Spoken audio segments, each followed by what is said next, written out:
Witam wszystkich. Poluzuj śruby mocujące koło.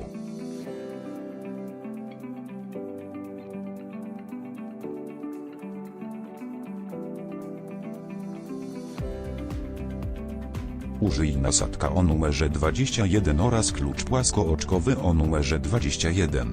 Odkręć śruby mocujące drążki do drążka stabilizatora i kolumny zawieszenia.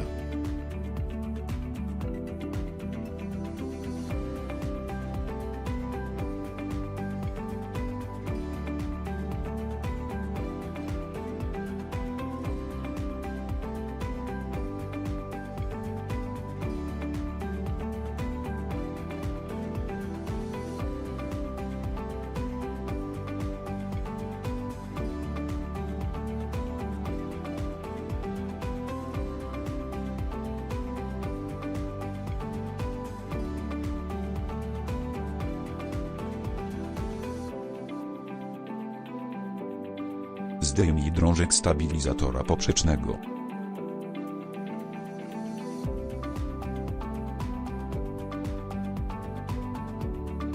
Zamontuj nowy drążek, dokręć nakrętkę mocującą do stabilizatora i amortyzatora.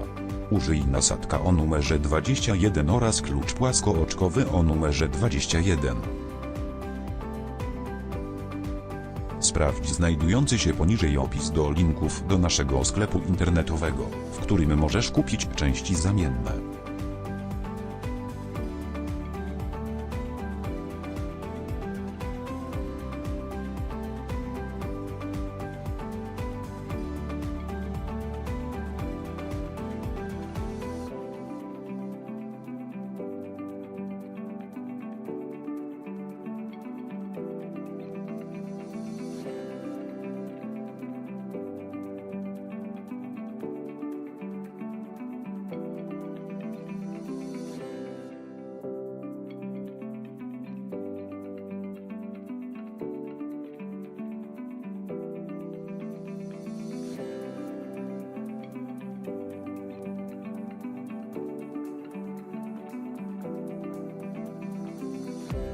Zainstaluj koło.